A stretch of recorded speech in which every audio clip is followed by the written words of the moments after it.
السلام علیکم. کیا گنبد خضرا خانہ کعبہ سے افضل ہے؟ کعبہ شریف گنبد خضرا سے افضل ہے. اس میں تفصیل یہ ہے کہ زمین کا وہ حصہ کہ جہاں خاتم النبیین رحمت للعالمین صلی اللہ تعالی علیہ وآلہ وسلم کا جسم مبارک رکھا ہوا ہے، وہ زمین کا جو ٹکڑا ہے نا، وہ کعبے سے بھی افضل ہے، وہ عرش و کرسی سے بھی افضل ہے، اور وہ لوح محفوظ وغیرہ سے بھی افضل ہے. امیر سنت کا ایک شعر ہے نا. اچھا، اسی زمین کے ٹکڑے کو جو نا جہاں نعش رکھی جاتی ہے، جہاں بندے کا جسم رکھا جاتا ہے، تو اصل تو روزہ اسے کہا جاتا ہے.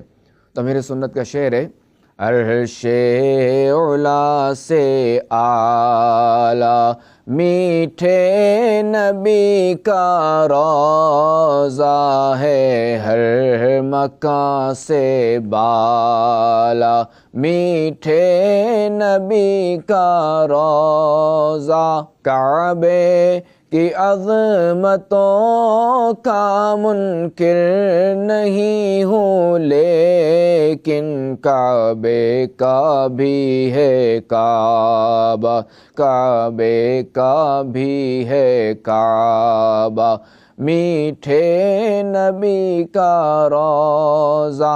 تو روضہ جو ہے وہ اسی حصے کو کہا جاتا ہے کہ جہاں جسم اطہر موجود ہے. اب رہی بات خانہ کعبہ اور مدینہ منورہ، تو خانہ کعبہ جو ہے وہ شہر مدینہ منورہ سے، گنبد خضرا سے اور روضہ مبارک کا جو اوپری حصہ ہے، ان سب چیزوں سے، ان سب مقامات سے افضل ہے. کسی شاعر نے کیا خوب کہا ہے، وہاں پیارا کعبہ یہاں سبز گنبد، وہ مکہ بھی میٹھا تو پیارا مدینہ. اللہ کریم ہمیں طواف خانہ کعبہ نصیب فرمائے اور مسجد نبوی شریف میں نماز پڑھنے کی توفیق و سعادت عطا فرمائے، اور خاتم النبیین صلی اللہ تعالی علیہ وآلہ وسلم کی بارگاہ میں وہاں جا کر سلام پیش کرنا، یہ سعادت ہمیں عطا فرمائے. آمین بجاہ خاتم النبیین صلی اللہ